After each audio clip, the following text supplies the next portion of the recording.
Bienvenidos a un lugar donde la realidad se retuerce y lo imposible cobra vida. Lo que estás a punto de escuchar ha marcado a quienes se atrevieron a escuchar. Así que suscríbete, deja tu like y cuéntanos en los comentarios desde dónde nos escuchas. Ahora sí, apaga las luces, sube el volumen y prepárate. Antes de contarles esta historia, quiero que sepan que todo lo que van a leer me pasó realmente. No es un cuento ni una invención. Sé que puede sonar increíble, pero cada palabra es verdad.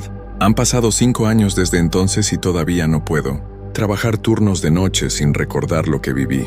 Mi nombre es Roberto Martínez Salinas y soy de Tampico, Tamaulipas.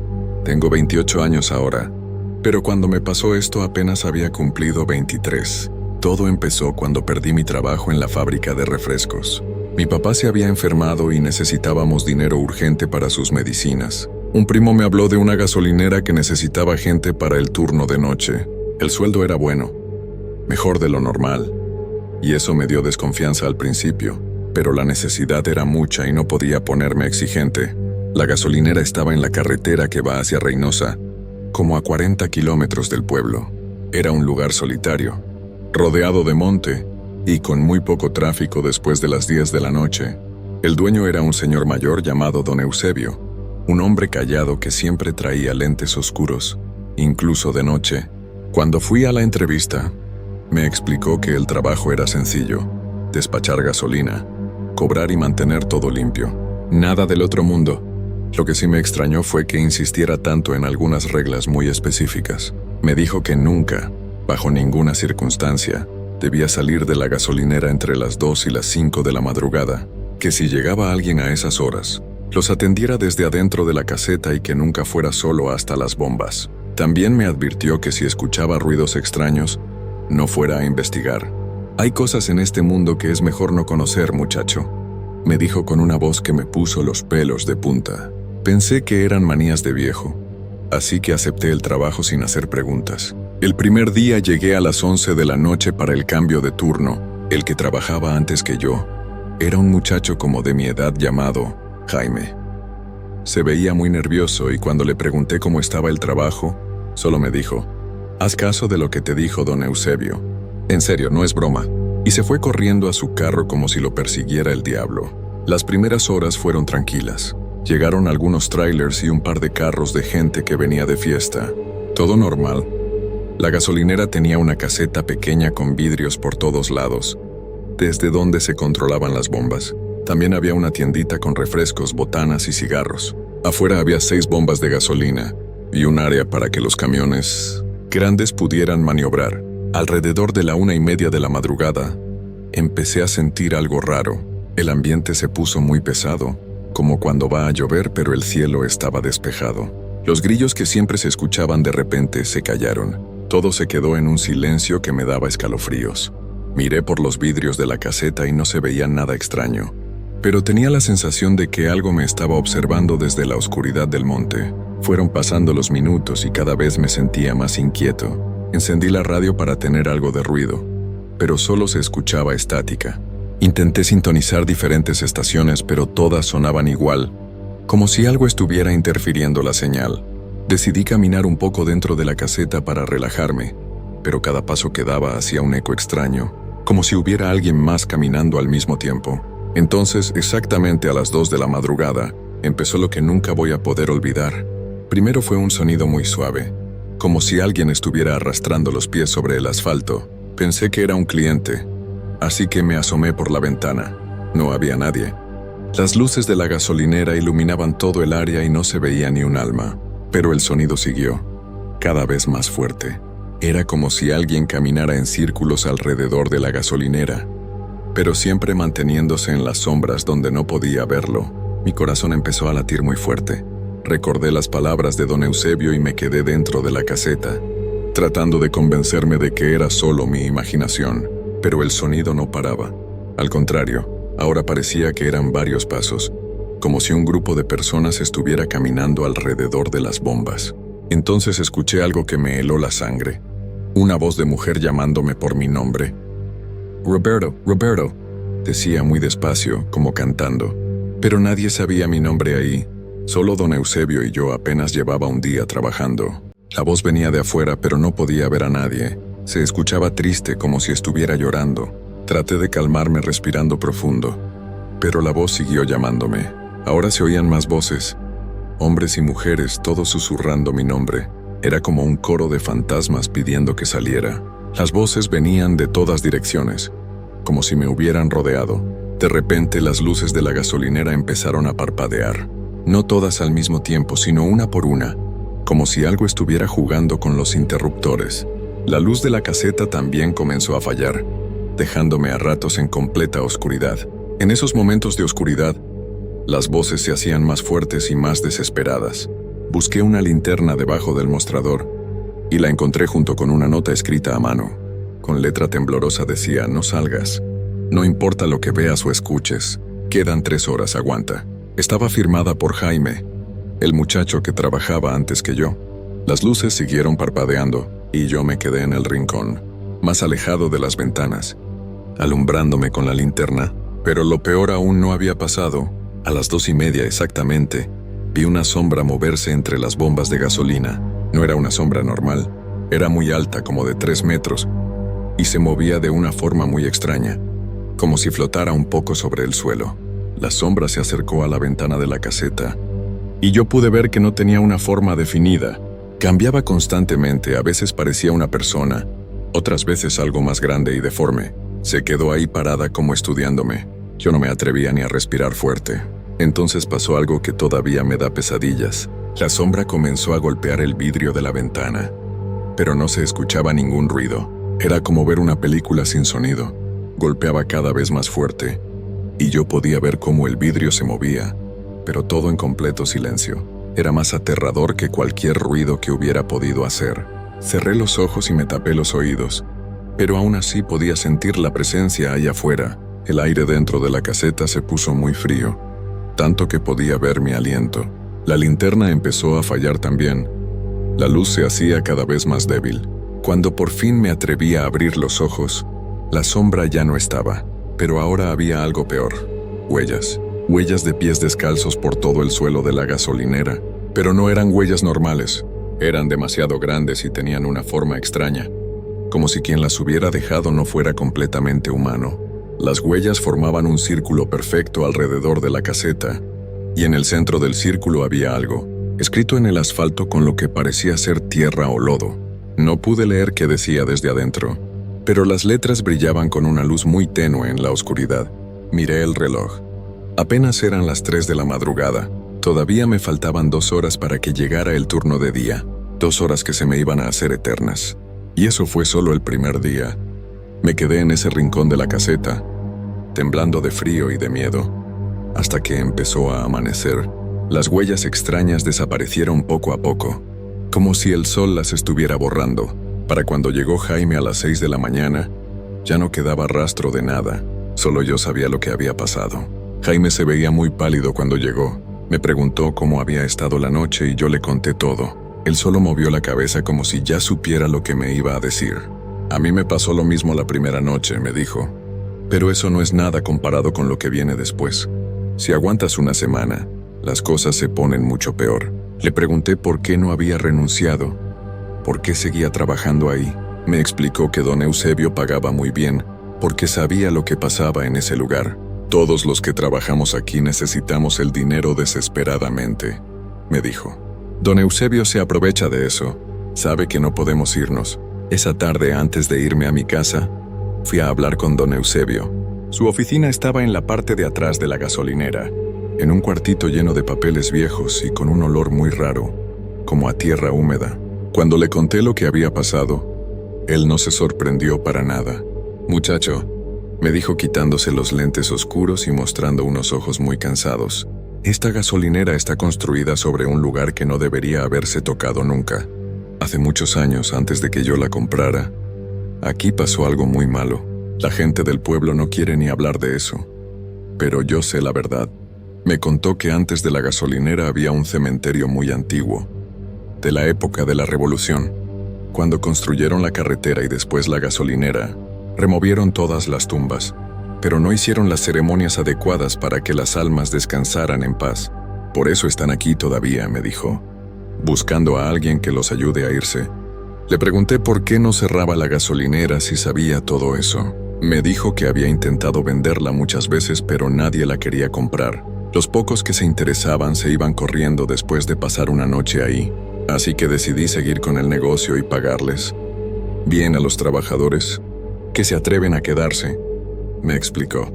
Antes de irme, don Eusebio me dio algunos consejos para sobrevivir las noches. Me dijo que llevara sal y la pusiera en las esquinas de la caseta. También me dio una cadena con una medalla muy vieja que, según él, me iba a proteger. Pero lo más importante, me dijo, es que nunca salgas durante las horas más oscuras. Ellos no pueden entrar a la caseta, pero si sales, ya no hay nada que pueda protegerte. La segunda noche llegué más preparado. Llevé la sal, me puse la medalla y también traje un termo, con café bien cargado para mantenerme despierto. Las primeras horas fueron iguales que el día anterior, tranquilas. Pero yo ya sabía que a las 2 de la madrugada todo iba a cambiar. Esta vez, cuando empezaron los ruidos, estaba más preparado mentalmente. Los pasos alrededor de la gasolinera comenzaron puntualmente a las 2, pero ahora eran más fuertes. Sonaba como si fueran muchas personas caminando, arrastrando cadenas y susurrando entre ellos. No podía entender lo que decían, pero el tono era muy triste, como si estuvieran sufriendo mucho. Las voces que me llamaban por mi nombre también eran más insistentes. Ahora no solo decían Roberto, sino que me pedían que saliera. Ayúdanos, Roberto, decían. Solo necesitamos que nos ayudes.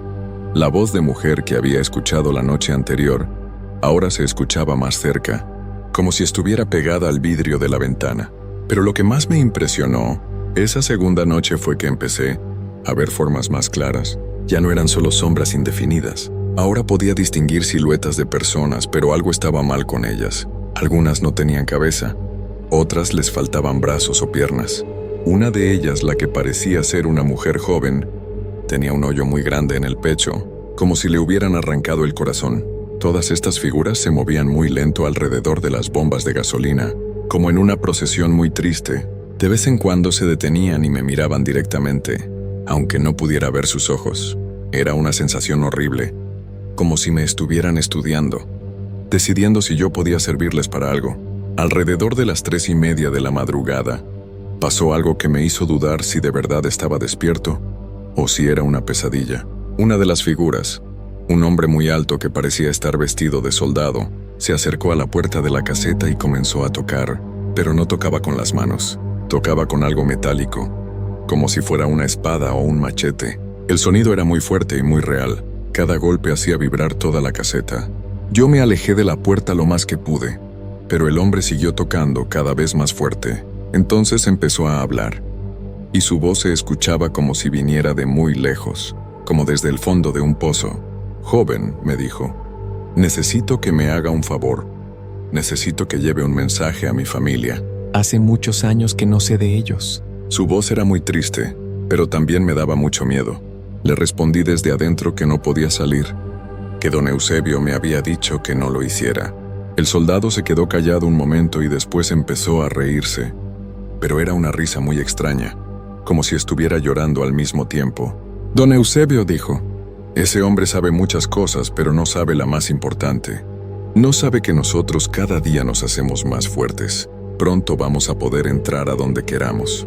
Esas palabras me helaron la sangre. Si era cierto lo que decía, entonces ni la caseta, ni la medalla, ni nada me iba a proteger por mucho tiempo. El soldado siguió hablando, contándome su historia. Me dijo que había muerto durante la revolución, defendiendo el pueblo de unos bandidos. Su familia nunca supo qué le había pasado, y él se había quedado ahí esperando poder despedirse de ellos. Era una historia muy triste, y por un momento sentí ganas de ayudarlo. Pero entonces recordé las advertencias de don Eusebio, y me mantuve firme. El soldado se quedó ahí hasta casi las 5 de la madrugada, a veces hablando, a veces solo parado en silencio. Cuando empezó a amanecer, se fue junto con todas las otras figuras. Los siguientes días seguí trabajando, pero cada noche era peor que la anterior. Aparecían más figuras, los ruidos eran más fuertes, y las súplicas para que saliera se volvían más desesperadas. Empecé a tener pesadillas durante el día y ya no podía comer bien. Mi familia notó que estaba muy pálido y nervioso, pero yo no les podía contar la verdad porque no me iban a creer. Una semana después de haber empezado a trabajar ahí, pasó algo que cambió todo. Esa noche llegó un cliente como a las 11:30. Era un señor mayor que manejaba un carro muy viejo. Cuando se bajó para cargar gasolina, noté que tenía una cara muy extraña, como si estuviera muy asustado de algo. Le despaché la gasolina desde la caseta, como siempre hacía después de las 11. Pero cuando fue a pagar me dijo algo que me puso los pelos de punta.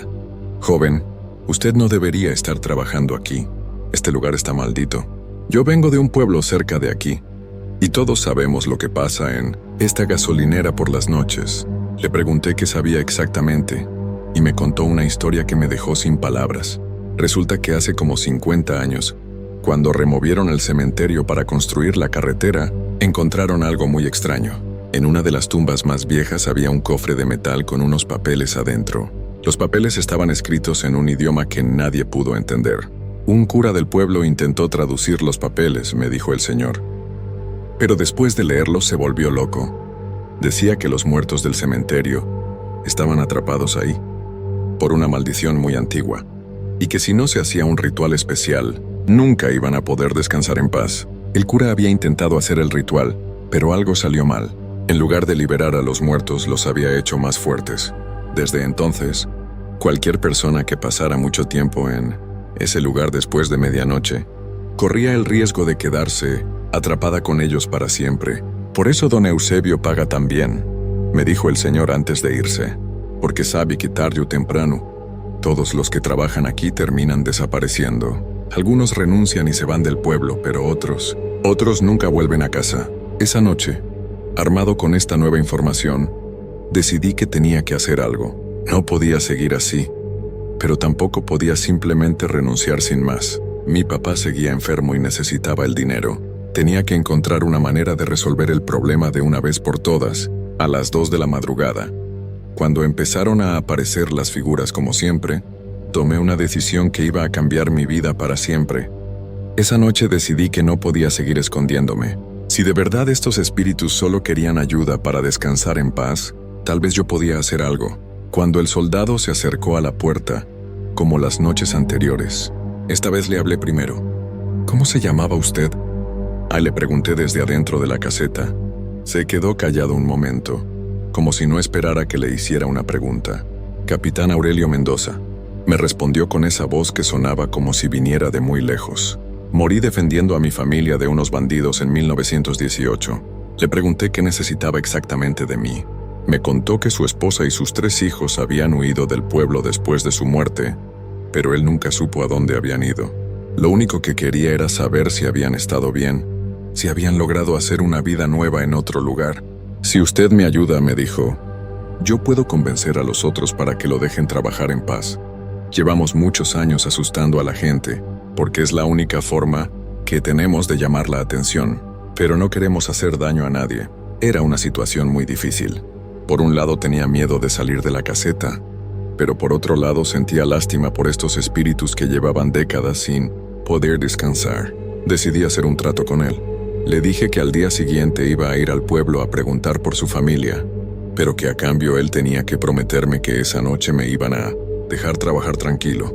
El capitán Mendoza aceptó, y por primera vez en una semana pude pasar una noche completa sin ruidos extraños ni apariciones. Fue un alivio enorme poder dormir unas horas durante el día sin pesadillas. Al día siguiente fui al archivo municipal del pueblo y busqué información sobre la familia Mendoza.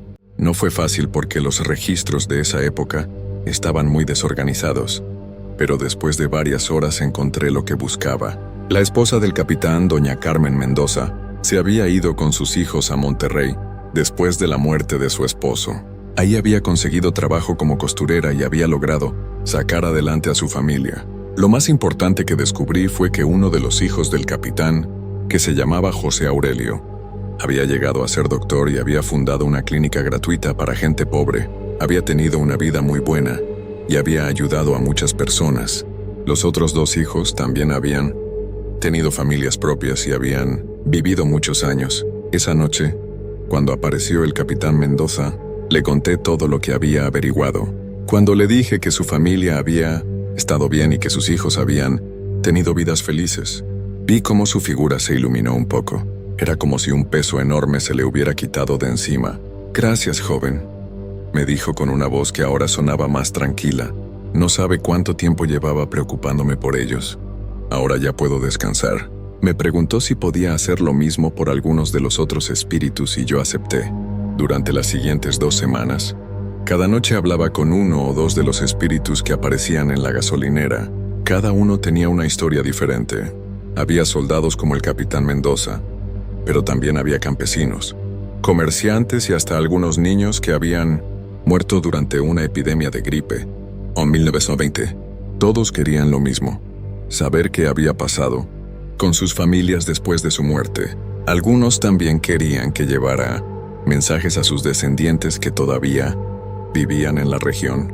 Yo pasaba las mañanas yendo de casa en casa, investigando en archivos y hablando con gente mayor que recordaba las historias antiguas del pueblo. No todos los casos eran felices. A veces descubría que las familias habían pasado por muchas dificultades después de perder a sus seres queridos. Pero incluso en esos casos, los espíritus se sentían aliviados de saber la verdad. Era como si solo necesitaran cerrar ese capítulo de sus vidas para poder seguir adelante. Conforme iba ayudando a más espíritus, las noches en la gasolinera se volvían más tranquilas.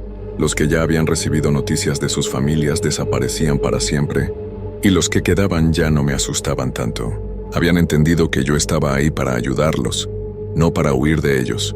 Don Eusebio se dio cuenta de que algo había cambiado, porque ya no llegaba a trabajar con ojeras y temblando como las primeras semanas. Cuando le conté lo que estaba haciendo, no me creyó al principio, pero después de ver que las quejas de ruidos extraños habían disminuido mucho, empezó a tomarme en serio.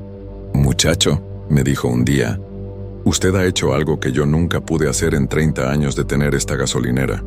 Si de verdad está ayudando a que esas almas descansen en paz, le voy a dar un aumento y un bono especial». El trabajo se volvió mucho más llevadero, pero también más extraño. Ahora los clientes de la noche ya no se veían tan nerviosos. Cuando paraban a cargar gasolina, algunos me comentaban que el ambiente del lugar se sentía diferente, menos pesado. Era como si toda la zona estuviera sanando poco a poco. Después de 2 meses trabajando ahí, solo quedaban 3 o 4 espíritus por ayudar. Eran los casos más difíciles porque habían muerto muy jóvenes o en circunstancias muy trágicas.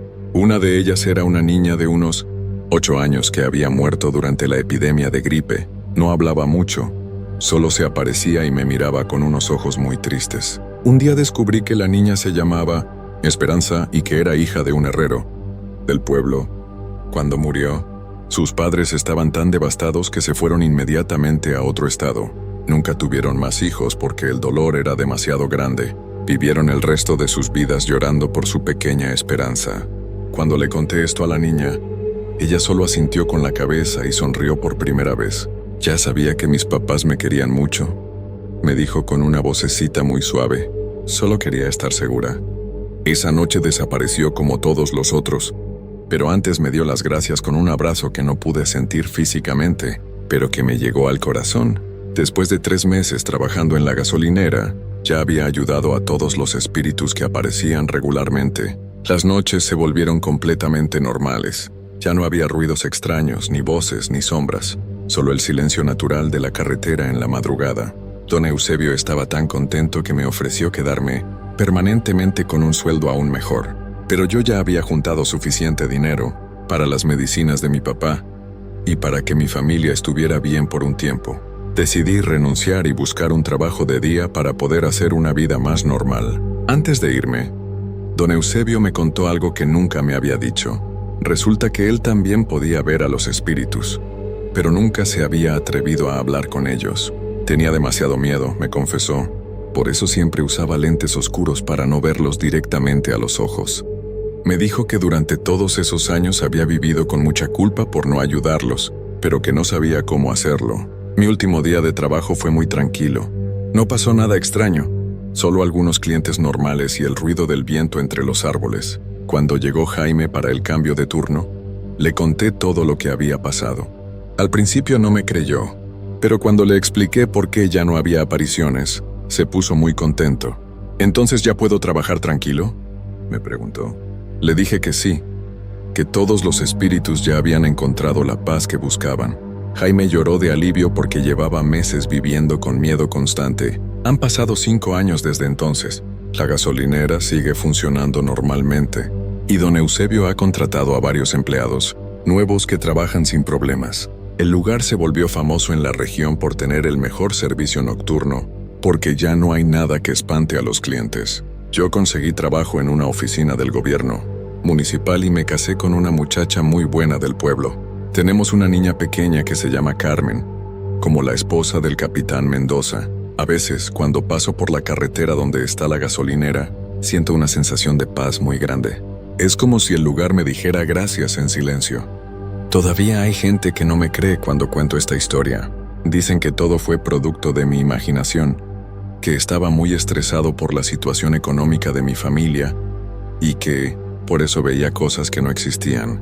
Puede ser que tengan razón. Puede ser que todo haya sido una ilusión muy vivida, pero yo sé lo que viví. Sé que ayudé a esas almas a encontrar la paz que buscaban desde hacía décadas. Y cada vez que veo a mi hija jugar tranquila en el patio de nuestra casa, pienso en la pequeña Esperanza y en todos los otros espíritus que solo querían saber que sus seres queridos habían estado bien. A veces en las noches muy silenciosas, cuando el viento sopla de cierta manera, todavía puedo escuchar una voz muy suave que me dice: «Gracias, Roberto». Y yo sonrío porque sé que hice lo correcto. La gasolinera de la carretera perdida ya no está perdida. Ahora es solo una gasolinera normal, donde la gente para a cargar combustible y a comprar refrescos. Pero yo siempre voy a recordar que una vez fue el hogar de almas que necesitaban ayuda para descansar en paz. Y si algún día ustedes se encuentran en una situación parecida, si ven o escuchan cosas que no pueden explicar, no corran inmediatamente. A veces lo que parece más aterrador solo necesita un poco de compasión y ayuda. No todos los espíritus son malvados. Algunos solo están perdidos y necesitan que alguien los escuche. Esa es mi historia. La historia de Roberto Martínez Salinas de Tampico, Tamaulipas. Una historia que me marcó para siempre, pero que también me enseñó que no hay que tener miedo de ayudar a otros, aunque esos otros ya no estén entre los vivos. Antes de contarles esta historia, debo aclarar que no soy una persona que crea en fantasmas o cosas extrañas. Soy un hombre práctico, de esos que necesitan ver para creer. Pero lo que me pasó hace 5 años, en esa iglesia cambió mi forma de ver las cosas para siempre. Todavía me cuesta trabajo dormir algunas noches, y cuando escucho campanas en la distancia, se me pone la piel de gallina. Esta es mi historia, y juro por lo más sagrado que cada palabra es verdad. Mi nombre es Roberto Hernández Morales. Tengo 42 años y vivo en Puebla, México.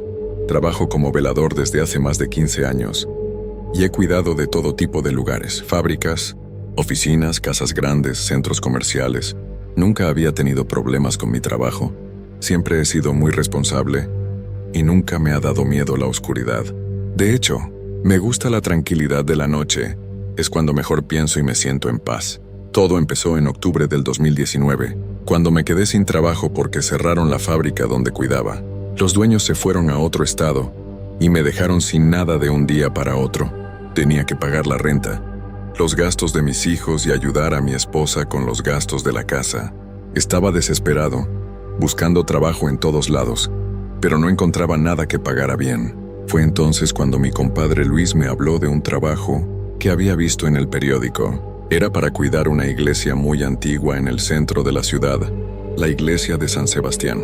Decía que pagaban muy bien, pero que necesitaban a alguien urgente, porque los otros veladores no duraban mucho tiempo. Eso me pareció raro, pero no le di mucha importancia. Pensé que tal vez era porque el trabajo era muy aburrido, o porque no pagaban puntual. Fui a la iglesia al día siguiente por la mañana. Era un edificio muy viejo, de esos que tienen más de 200 años. Las paredes eran de piedra gruesa, con muchas manchas de humedad y grietas por todos lados. Tenía 2 torres altas con campanas que se veían oxidadas y viejas. El padre que me atendió se llamaba Padre Miguel. Era un hombre mayor, como de 60 años, muy delgado y pálido. Tenía los ojos muy hundidos y hablaba en voz baja, como si siempre estuviera cansado. Me explicó que necesitaban a alguien que cuidara la iglesia desde las 10 de la noche hasta las 6 de la mañana. Mi trabajo sería hacer rondas cada hora, revisar que todas las puertas estuvieran cerradas, que no hubiera extraños merodeando por el lugar y cuidar que no se robaran las cosas de valor que había adentro. También tenía que encender las velas del altar principal a las 12 de la noche y apagarlas a las 5 de la mañana. Me pareció un trabajo fácil, y cuando me dijo cuánto iba a ganar, no lo pensé 2 veces. El sueldo era el doble de lo que ganaba en la fábrica, y me iba a pagar cada semana. Eso era perfecto para mí, porque podía cubrir todos mis gastos y hasta ahorrar un poco. Le dije que sí de inmediato, y quedamos en que empezaría esa misma noche. El padre Miguel me dio las llaves y me mostró dónde estaba todo. Me llevó por toda la iglesia, me enseñó la sacristía, el sótano donde guardaban las cosas viejas, y me mostró la pequeña oficina donde podía sentarme a descansar. La iglesia por dentro era muy bonita, pero también muy sombría. Tenía techos muy altos, con vigas de madera que crujían constantemente. Había muchas estatuas de santos por todos lados, algunas muy grandes y otras más pequeñas. Los bancos eran de madera muy vieja y cuando uno caminaba, el piso hacía ruidos que se escuchaban por toda la iglesia. Había muchas velas, tanto en el altar principal como en los altares laterales, y cuando estaban prendidas, hacían sombras raras en las paredes. Lo que más me llamó la atención fue una estatua de la Virgen María, que estaba en una esquina, cerca de la puerta lateral. Era muy grande, como de 2 metros de altura, y tenía una expresión muy triste en el rostro. Sus ojos parecían seguirte a donde quiera que fueras, y cuando la luz de las velas le daba de cierta manera, parecía que estaba llorando. El padre Miguel me dijo que esa estatua era muy antigua y muy valiosa, que tenía que cuidarla especialmente. También me enseñó el campanario que estaba en una de las torres. Para llegar ahí, había que subir unas escaleras de caracol, muy estrechas y muy empinadas. Las escaleras eran de piedra y estaban muy desgastadas. Algunos escalones estaban rotos y otros se movían cuando uno los pisaba. El padre Miguel me dijo que no era necesario que subiera ahí muy seguido, solo de vez en cuando para revisar que todo estuviera bien. Esa primera noche llegué a las 10 en punto. El padre Miguel me estaba esperando y me volvió a explicar todo lo que tenía que hacer. Me dijo que era muy importante que hiciera las rondas cada hora, que no me saltara ninguna y que siempre llevara la linterna conmigo. También me dijo algo que me pareció extraño, que si escuchaba ruidos raros, no me preocupara, que las iglesias viejas siempre hacen ruidos por la noche, por el viento y por la humedad. Cuando se fue el padre Miguel, me quedé solo en esa iglesia enorme. Al principio todo estaba muy tranquilo, solo se escuchaba el viento afuera y de vez en cuando algún carro que pasaba por la calle. Hice mi primera ronda a las 11 de la noche, revisé todas las puertas, todas las ventanas y todo estaba bien. No había nada extraño, solo el silencio y la oscuridad. A las 12 en punto fui a encender las velas del altar principal, como me había dicho el padre Miguel. Mientras las encendía, sentí como si alguien me estuviera viendo, pero cuando volteé no había nadie. La iglesia estaba completamente vacía, solo estaban las estatuas y yo. Pensé que eran nervios del primer día, que era normal sentirse un poco raro en un lugar nuevo y tan grande. La segunda ronda la hice a la 1 de la mañana. Todo seguía igual, tranquilo y silencioso.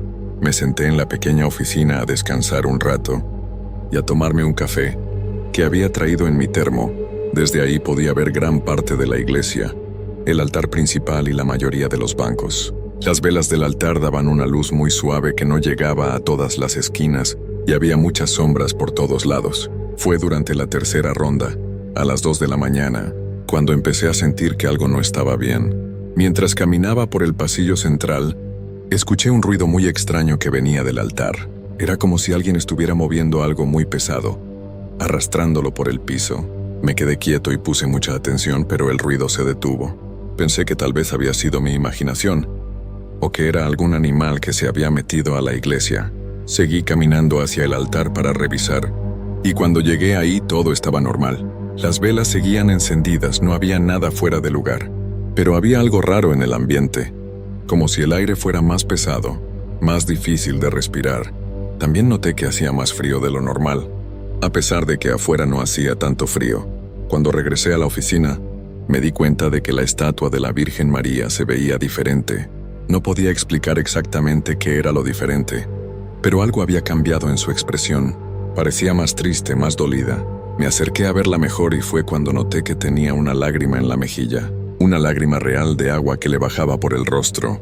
Al principio pensé que era humedad, que se había condensado el agua por el frío, pero la lágrima estaba cayendo justo del ojo, como si realmente estuviera llorando. Me quedé ahí parado sin saber qué hacer. Nunca había visto algo así, y no sabía si debía limpiarla o dejarla así. Decidí no tocarla y seguir con mi trabajo. El resto de la noche pasó sin más problemas. Hice mis rondas a las 3, a las 4 y a las 5 de la mañana, y todo estaba tranquilo. A las 5 apagué las velas del altar principal y me preparé para irme. Cuando pasé por donde estaba la estatua de la Virgen, ya no tenía la lágrima. Pensé que se había secado sola, y traté de convencerme de que todo había sido cosa de mi imaginación. Cuando llegué a mi casa, le conté a mi esposa lo que había pasado. Ella me dijo que las iglesias viejas siempre tienen cosas raras, que no me preocupara, que tal vez era humedad o que alguien había limpiado la estatua en el día y había quedado algo de agua. Traté de creerle, pero no podía quitarme de la cabeza la imagen de esa lágrima cayendo del ojo de la Virgen. La segunda noche fue diferente. Llegué a las 10 como siempre, pero desde que entré a la iglesia sentí que algo había cambiado. El ambiente estaba más pesado, más frío, y había un olor extraño, como a flores viejas y humedad. Hice mi primera ronda y todo estaba bien, pero no podía quitarme esa sensación de que alguien me estaba observando todo el tiempo. Cuando fui a encender las velas a las 12 de la noche, noté que algunas ya estaban encendidas. Eso me pareció muy raro porque yo estaba seguro de que el padre, Miguel, no había dejado ninguna vela prendida cuando se fue. Pensé que tal vez había venido alguien más y había olvidado decirme, pero cuando revisé las puertas, todas estaban cerradas con llave desde adentro, tal como las había dejado. Durante la ronda de la 1 de la mañana, escuché pasos en el piso de arriba en el coro. Eran pasos lentos, como de alguien que camina despacio, tratando de no hacer ruido. Me quedé muy quieto, escuchando con atención, y los pasos se detuvieron. Después de unos minutos, subí las escaleras que llevaban al coro para revisar, pero no había nadie. Solo estaban los bancos viejos y el órgano que no se usaba hace años.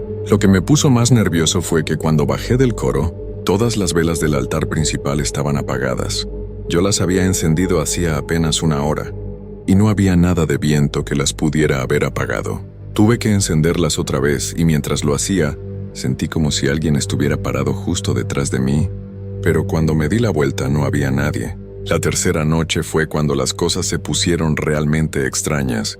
Llegué como siempre a las 10, pero esta vez traía una lámpara más grande, porque la linterna no me daba suficiente luz. Desde que entré, noté que la estatua de la Virgen María estaba en una posición diferente. No mucho, pero sí diferente. Antes tenía las manos juntas a la altura del pecho, pero ahora las tenía un poco más arriba, como si estuviera rezando con más intensidad. Le pregunté al padre Miguel al día siguiente si alguien había movido la estatua, pero me dijo que eso era imposible, que pesaba demasiado y que se necesitarían varias personas para moverla. Me dijo que seguramente era mi imaginación, que después de trabajar de noche por varios días, la mente le juega trucos a uno. Traté de creerle, pero yo sabía lo que había visto. Esa noche, durante la ronda de las 2 de la mañana, escuché música. Era muy suave, como si viniera de muy lejos, pero era música de órgano. El problema era que el órgano de la iglesia no funcionaba. Llevaba años descompuesto. La música venía del coro, así que subí otra vez a revisar. Cuando llegué arriba, la música se detuvo, pero pude sentir como si las teclas del órgano todavía estuvieran vibrando, como cuando acabas de tocar una nota y la dejas ir. Me acerqué al órgano y puse la mano sobre las teclas. Estaban calientes, como si alguien las hubiera estado tocando durante mucho tiempo. Eso me asustó de verdad, porque el órgano estaba cubierto de polvo y hacía mucho frío en el coro. No había razón para que las teclas estuvieran calientes. Cuando bajé del coro, me di cuenta de que había alguien sentado en uno de los bancos de la iglesia. Era la figura de una mujer, vestida de negro, sentada en el banco de la tercera fila. Tenía la cabeza agachada, como si estuviera rezando. Por un momento pensé que era una señora que había venido a rezar, pero después recordé que todas las puertas estaban cerradas con llave y que no había manera de que alguien entrara. Me acerqué despacio, y mientras más me acercaba, más me daba cuenta de que había algo muy raro con esa mujer. No se movía para nada, ni siquiera parecía que estuviera respirando. Cuando llegué a su lado me di cuenta de que no era una persona real, era como una sombra, pero con forma de persona. Podía ver a través de ella, pero al mismo tiempo estaba ahí, clara como el día. La mujer levantó la cabeza y me miró. Tenía una cara muy pálida, con los ojos muy tristes y muy oscuros. No me dijo nada, solo me miró durante unos segundos que me parecieron eternos. Después se levantó del banco y caminó hacia el altar principal. Yo me quedé ahí parado, sin poder moverme, viendo cómo se alejaba. Cuando llegó al altar, se volteó una vez más para mirarme, y después desapareció como si nunca hubiera estado ahí. Me quedé temblando durante varios minutos sin saber qué hacer. Nunca había visto algo así en mi vida, y no sabía si debía salir corriendo o quedarme a terminar mi trabajo. Al final decidí quedarme porque necesitaba el dinero, pero el resto de la noche no pude quitarme la imagen de esa mujer de la cabeza. A partir de esa noche, empecé a ver a la mujer de negro más seguido. Algunas veces estaba sentada en los bancos, otras veces la veía caminando por los pasillos, y algunas veces la encontraba arrodillada frente al altar. Siempre tenía la misma expresión triste, y siempre desaparecía cuando me acercaba demasiado. Nunca me hizo nada malo, pero su presencia me ponía muy nervioso. También empecé a escuchar más ruidos extraños, pasos en el piso de arriba, puertas que se abrían y se cerraban solas, y a veces voces muy bajitas, como si alguien estuviera susurrando. Los ruidos siempre paraban cuando yo me acercaba a ver qué era, pero los escuchaba claramente. Una noche, durante la 4ª semana de trabajo, algo muy extraño pasó con las campanas. Eran como las 3 de la mañana cuando empezaron a sonar solas. No era el sonido normal de las campanas.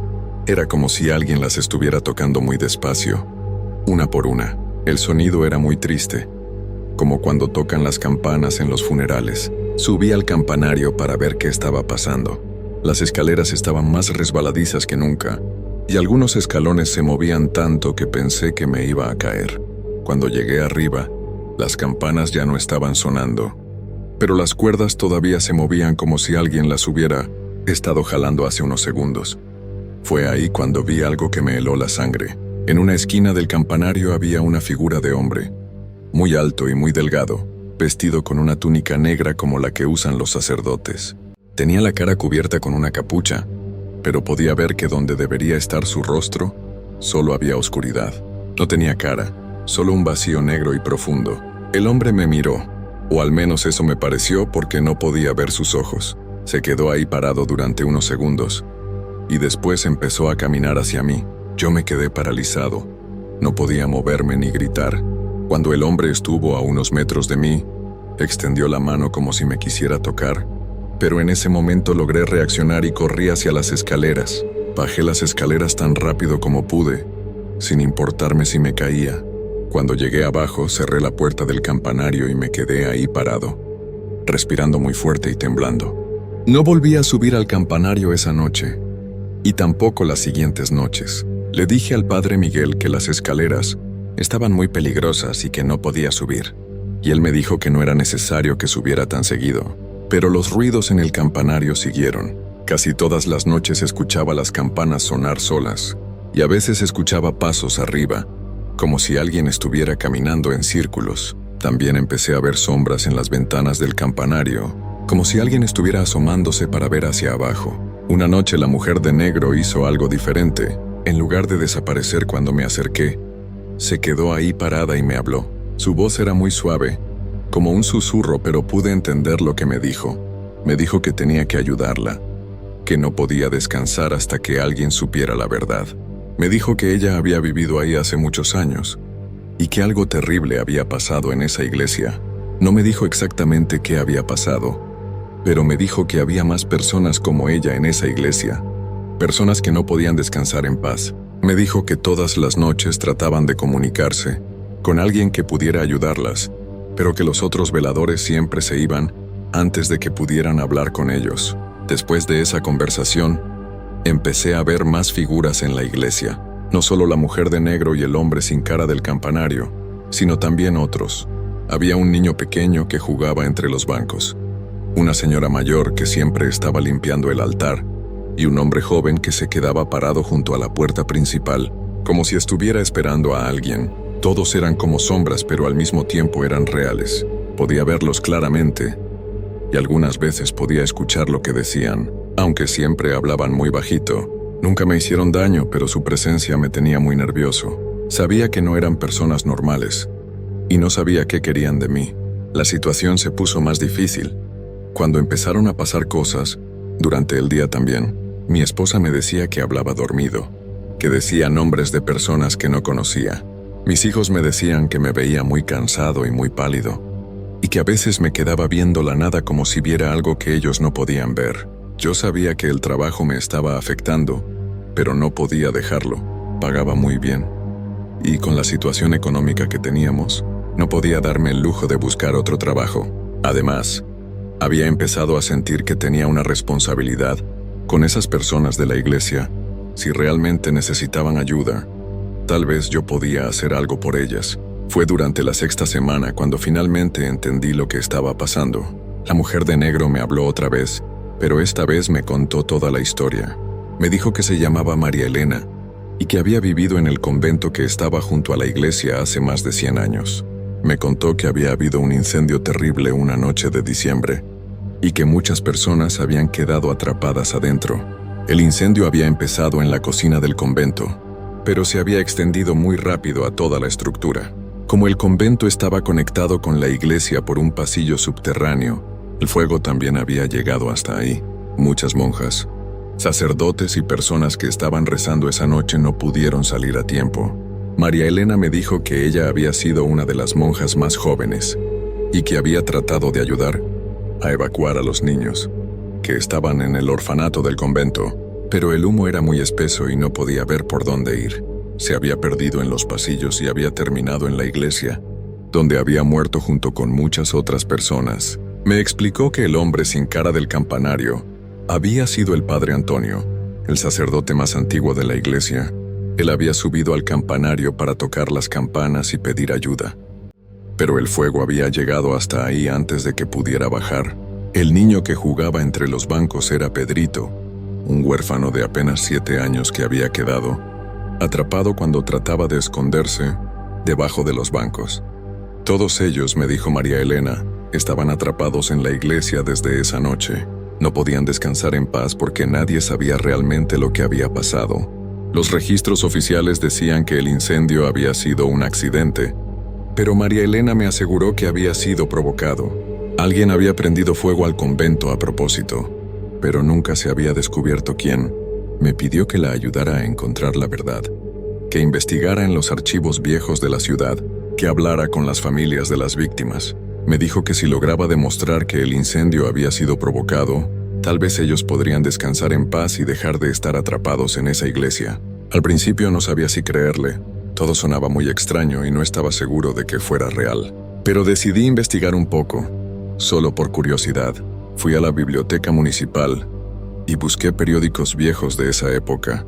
Efectivamente, encontré varias noticias sobre un incendio en la iglesia de San Sebastián y el convento anexo en diciembre de 1918. Los periódicos hablaban de muchas víctimas, pero no daban nombres específicos. Sin embargo, encontré algo muy interesante en uno de los artículos.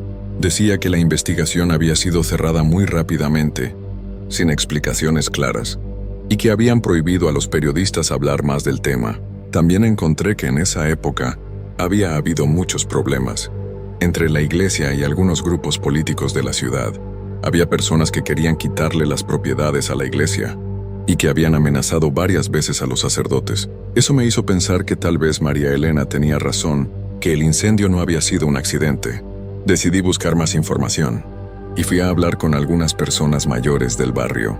Una señora de 90 años, doña Carmen, me contó que su abuela le había platicado sobre esa noche. Según lo que ella recordaba, su abuela siempre había dicho que el incendio había sido muy raro, que había empezado en varios lugares al mismo tiempo, como si alguien lo hubiera planeado. También me dijo que después del incendio, un hombre muy rico del pueblo había conseguido comprar algunos terrenos de la iglesia a un precio muy bajo. Ese hombre se había hecho más rico después de eso, y había construido varias casas en los terrenos que había comprado. Doña Carmen me dijo el nombre del hombre, pero ya había muerto hace muchos años. Con esa información, regresé a la iglesia esa noche y le conté a María Elena lo que había descubierto. Ella se puso muy contenta y me dijo que eso confirmaba lo que ella había sospechado durante todos estos años. Me pidió que tratara de encontrar más pruebas, tal vez documentos o cartas que pudieran demostrar que el hombre había sido el responsable del incendio. Las siguientes 2 semanas las pasé investigando, durante el día y trabajando en la iglesia durante la noche. María Elena me ayudaba, me decía dónde buscar y qué preguntar. También los otros espíritus empezaron a comunicarse conmigo más claramente. El padre Antonio me contó detalles sobre esa noche, sobre cómo había visto a unos hombres extraños rondando el convento antes del incendio. Finalmente encontré lo que estaba buscando. En los archivos del juzgado había un expediente sobre una disputa entre la iglesia y el hombre rico. En el expediente había cartas donde el hombre amenazaba con resolver el problema de una vez por todas, si la iglesia no le vendía los terrenos. Las cartas estaban fechadas apenas unas semanas antes del incendio. También encontré el testamento del hombre, donde dejaba una confesión extraña. Decía que había hecho cosas terribles para conseguir su fortuna y que esperaba que Dios lo perdonara. No decía específicamente qué había hecho, pero mencionaba las llamas de aquella noche de diciembre. Cuando le enseñé estos documentos a María Elena, ella y todos los otros espíritus se vieron muy aliviados. Me dijeron que por fin alguien conocía la verdad y que eso era lo que habían estado esperando durante más de 100 años. Esa noche fue muy especial.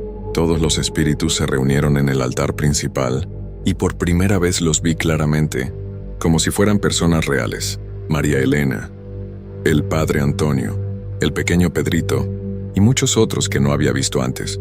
Todos me agradecieron por haberlos ayudado y me dijeron que por fin podían descansar en paz. Uno por uno empezaron a desaparecer, pero no como antes cuando se desvanecían de repente. Esta vez fue diferente, como si se estuvieran yendo a un lugar mejor. Había una luz muy suave que los rodeaba y se veían muy felices y muy tranquilos. María Elena fue la última en irse. Antes de desaparecer se acercó a mí y me tocó la mano. Su toque se sintió real, cálido, no frío como yo esperaba. Me dijo que nunca olvidaría mi ayuda y que siempre estaría agradecida conmigo. Después se alejó hacia la luz y desapareció para siempre. Desde esa noche, la iglesia cambió completamente. Ya no había ruidos extraños, ya no se movían las cosas solas, ya no sonaban las campanas por las noches. Todo estaba tranquilo y en paz como debe estar una iglesia. Pude terminar el resto de mi tiempo de trabajo sin ningún problema, y hasta llegué a extrañar la compañía de los espíritus. Cuando terminó mi contrato, le conté al padre Miguel lo que había descubierto sobre el incendio. Al principio no me creyó, pensó que me había vuelto loco por trabajar tantas noches solo, pero cuando le enseñé los documentos que había encontrado, se quedó muy impresionado. Me dijo que él siempre había sospechado que había algo extraño en la historia oficial del incendio. El padre Miguel decidió hacer una misa especial para recordar a las víctimas del incendio, y también hizo que pusieran una placa en la iglesia con los nombres de todas las personas que habían fallecido esa noche. La placa todavía está ahí, y cada año hacen una ceremonia para recordarlos. Han pasado 5 años desde entonces, y nunca he vuelto a trabajar como velador nocturno. Conseguí un trabajo de día en una oficina, que paga menos pero me permite estar con mi familia por las noches. A veces paso por la iglesia durante el día, y siempre está tranquila y silenciosa como debe ser. Pero hay noches cuando no puedo dormir, cuando me acuerdo de todo lo que viví en esa iglesia. No fueron experiencias malas, al contrario. Me siento orgulloso de haber podido ayudar a esas almas perdidas, pero sí me cambiaron para siempre. Ahora sé que hay cosas en este mundo que no podemos explicar, cosas que van más allá de lo que podemos ver y tocar. También sé que a veces los muertos no pueden descansar hasta que alguien conoce la verdad sobre lo que les pasó. María Elena y los otros no eran espíritus malvados, solo eran personas que habían sufrido una injusticia y que necesitaban que alguien los ayudara. Mi esposa todavía piensa que fue mi imaginación, que trabajar tantas noches solo me afectó la mente. Mis hijos se ríen cuando les cuento la historia. Dicen que su papá ve fantasmas, pero yo sé lo que viví, sé lo que vi, y sé que cada palabra de esta historia es verdad. A veces, Cuando paso por la iglesia y veo la placa con los nombres de las víctimas, siento como si María Elena me estuviera dando las gracias otra vez. No la veo, ya no está ahí, pero siento su presencia de una manera muy suave, muy tranquila. Es como si me dijera que todo está bien, que por fin están en paz. Esa es mi historia. No espero que me crean, pero cada palabra es verdad. Si algún día necesitan trabajar de velador nocturno en un lugar muy viejo, recuerden que tal vez no estén solos. Y si ven o escuchan cosas extrañas, no se asusten. A veces solo son almas perdidas que necesitan ayuda para encontrar su camino. Desde entonces, cada vez que escucho campanas de iglesia en la distancia, me acuerdo de esas noches en San Sebastián y le doy gracias a Dios por haberme dado la oportunidad de ayudar a esas pobres almas a encontrar la paz que tanto necesitaban.